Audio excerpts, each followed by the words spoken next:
kafe, 2 časky čaja, krezdí plošť.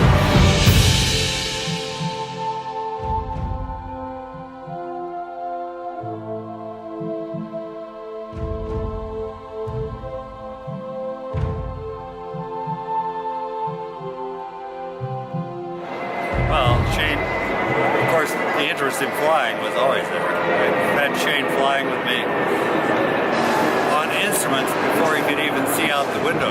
So he's been flying all his life. And the interest in exploration, he had that. And this is his project. He made all the decisions about it. He bought the airplanes, 2 of them in Russia, and it went from there.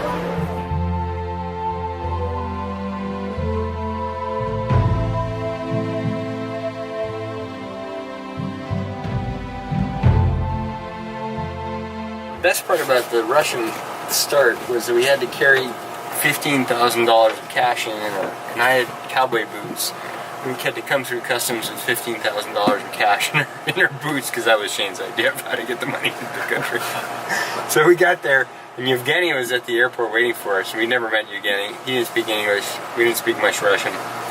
And he had beer and dried white fish in the back of his Lada, or wherever it was that he was driving us around in, and I think the exhaust vented into the interior of the car. So we drove for 4 hours through Moscow traffic to the airfield, and got in this airplane, and I think we went up right away and flew it around, and Shane took delivery and handed over the cash, and then he said, "I wonder if we'll ever see either the airplane or any of that money again." And then we went and slept in Yevgeny's house, and it took I think it took 3 days to get all the papers and everything organized, and permission to fly to St. Petersburg. And then we took off, and we flew, and we were just following the road all the way to St. Petersburg, and it was just, and Shane hadn't figured out how to run his GPS, and Yevgeny didn't really know how to navigate, so we were just following the road to make sure we didn't get lost. It was so loud. That's the experience of flying this plane. It was loud, cold, and when you actually fly it, it's like a bus. It's very stiff and kind of just barely doing anything.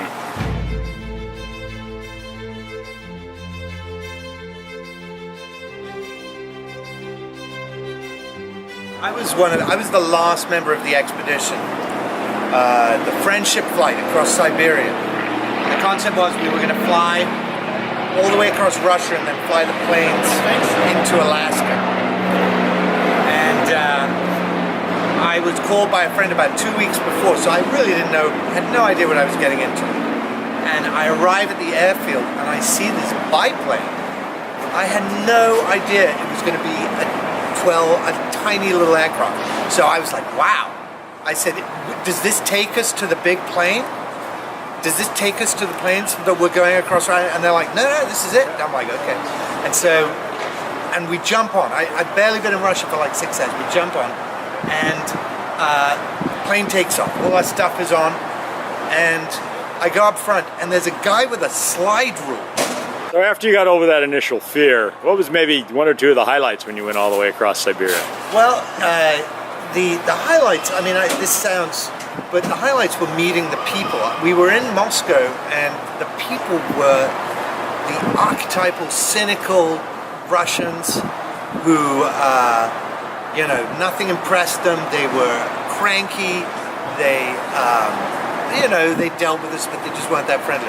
The further we got from Moscow into the Arctic areas, soldiers, everybody welcomed us into their homes. This little plane would land.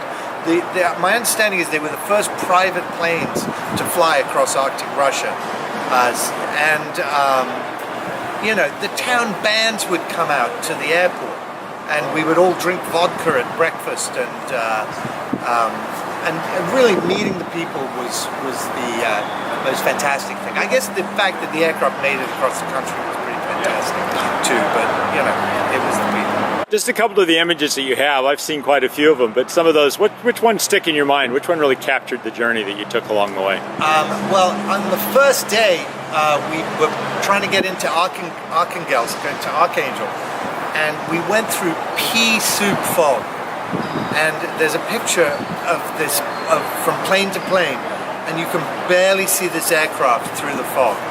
and the pilots went really, really quiet, because the truth was that they weren't sure, there was no real radar on this thing, and they were never sure if we were going to hit something or not.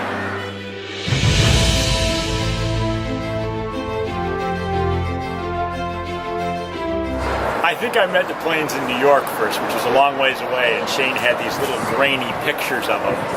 They were kind of perched in Siberia after you'd flown across, and they were a bit well-worn, and they were sitting somewhere in Russia, and he wanted to get them across. And I looked at those little grainy photographs, and I thought, my God, I can't believe this adventure. I was living in South Korea at the time. Getting to Alaska was surprisingly easy. So I flew up, we jumped on a plane, I think the second day I was there, and I couldn't believe, I think like you, the sound of this thing. When that 1,000 horsepower, 9 kind of cylinder radial engine starts up, it's like the world's biggest Harley Davidson. It's a real rush to your heart. What was the most memorable moment on the plane? Finally, when we flew from Spitsbergen over to Tromsø, Shane got the thing off the ground, turned it over to me, and fell asleep. But by that time, he'd said, forget about the instruments. None of them really make sense anyway up here. Figure out the horizon, listen to the engine, you can feel the wings, and just fly the thing. So I spent 5 brilliant hours just flying along in this. It's me and kind of the North Sea, getting it over to Tromsø. Is there a scariest moment on the plane? I think by far the scariest moment is when we took off for the North Pole. We had a fjord we had to fly out of, which was marginally wider than the wings. We had cloud cover down at 500 feet, and below us we had ice which wasn't thick enough to land on.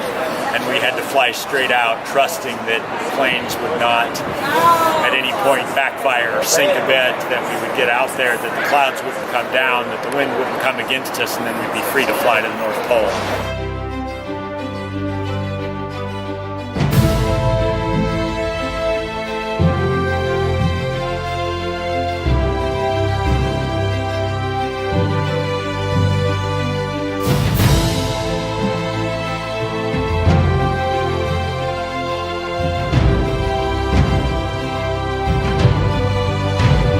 Captain Lundgren, Yes.